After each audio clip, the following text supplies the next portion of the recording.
તમે મંદિરમાં 5,000 રૂપિયા આપો એ દાન કહેવાય. સ્કૂલમાં તમે એના 5,000 છોકરા માટે તમે આપો એને ફી ભરી કહેવાય. ત્યાં તમે એમ ન કહો કે મેં આજ ફલાણી સ્કૂલમાં 5,000નું દાન કર્યું. કહેવાય 5,000 જ તમારે આપવાના છે, પણ તમે મંદિરમાં કે કોઈ ધાર્મિક કાર્યમાં આપો તો તમને એમ કહેવામાં આવે કે એને દાન આપ્યું. અને એના તમે સ્કૂલમાં આપો તો એને ફી આપી કહેવાય. બરાબર છે? એનું નામ બદલી જાય આખું. એના પૈસા હોય. બરાબર? તમને કોઈ 5,000 ભેટમાં આપે તો અમને ભેટ મળી ગૌરવ સાથે તમે કહી શકો, પણ ભીડમાં કોકના ખિસ્સામાંથી 5 કાઢી લીધા હોય તમે, એ બધે ન કહેવાય કે આજ ફલાણા ભાઈએ મને 5,000 રૂપિયા દીધા.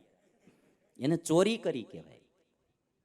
5,000 રૂપિયા એના છે, ઓલા એ આપ્યા પ્રેમથી તો એને ભેટ મળી કહેવાય. એની જાહેરાતું થાય.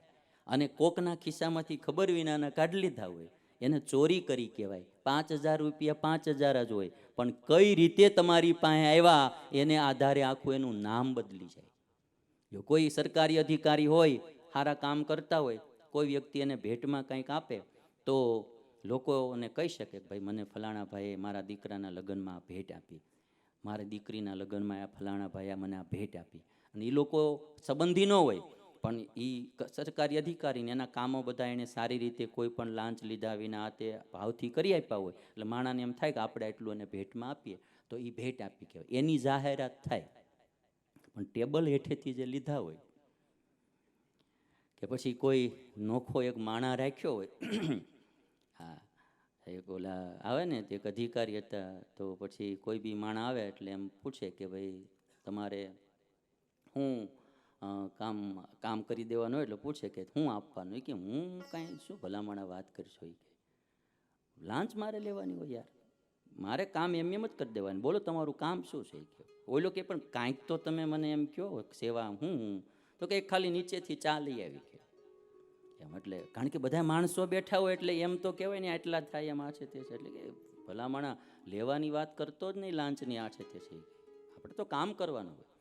નીચે કે એક ચા ખાલી, પછી બહુ ઓલો આગ્રહ કરે ને તો કે એક ચા ખાલી લઈ આવી કે. એટલે ઓલાને એમ કે હાવ ચામાં પીતું, એમ કે 10 વીઘાનું કોપડું ને એને કરાવવાનું, હાવ ચામાં પતે જ નહીં કોઈ દી એમ આ વાત. એટલે એમ તો એને આશ્ચર્ય થાય. એટલે બિચારો જાય અને એ ચા વાળાને કહે કે ફલાણા સાહેબે કીધું એની ચા એક બનાવી આપો.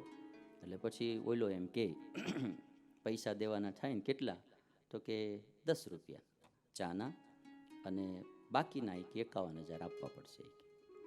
તો કે 51,000 છે ને, તો એ જે સાહેબે આ ચા લેવા મોકલ્યા ને એ ચાના તો 10 રૂપિયા, બાકી જે સાહેબે મોકલ્યા ને એના માટે 51,000 રૂપિયા કલેક્શન ત્યાં કરતો હોય ઓલો. પછી ઈ 51,000 રૂપિયાની સાહેબે જાહેરાત ક્યાંય ન કરાય કે ફલાણા ભાઈ તરફથી મને 51,000 મળ્યા છે, કારણ કે લાંચ થઈ ગઈ કહેવાય. એની જાહેરાત ન થાય. એટલે પૈસો પૈસો જ હોય, પણ એમાં ફરક પડી જાય.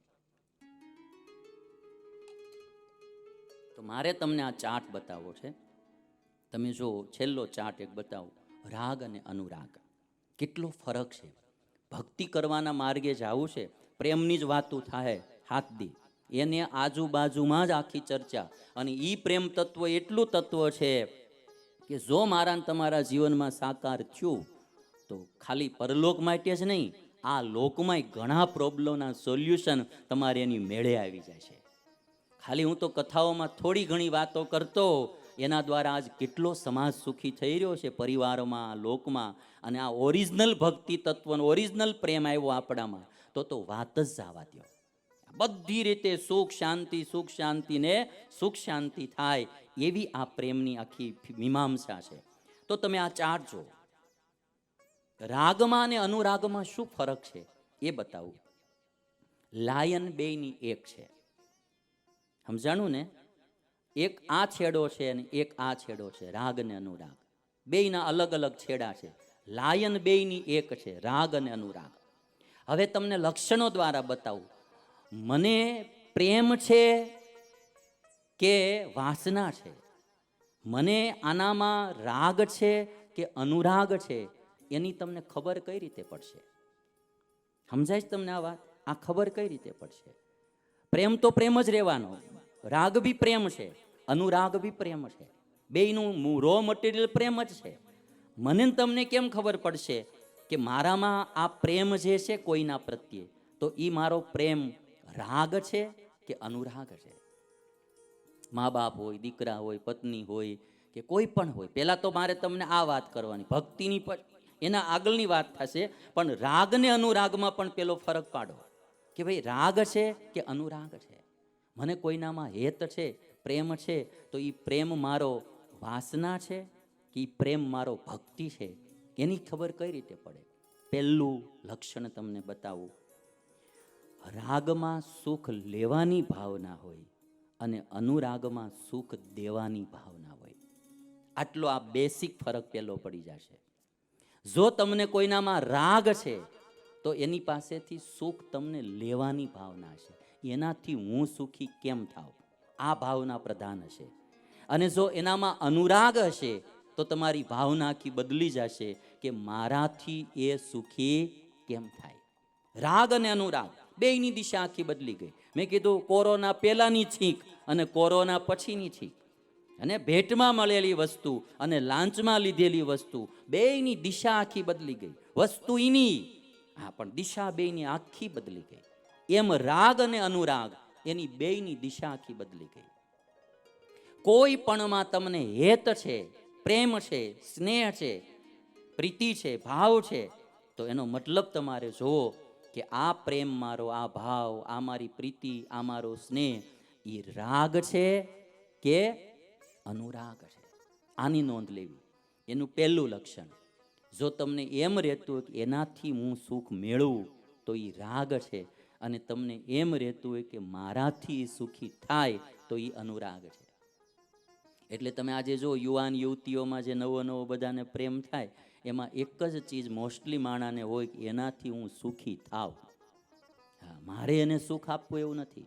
એટલે પછી જો એને એનું મનનું ધાર્યું ન થાય, એમની સાથે વિવાહ ન થાય, તો સામેના પાત્રને મારી બી નાખે, એસિડ બી માથે નાખી દે, ગમે એને કરે, તો આ વસ્તુ શું થઈ ગઈ?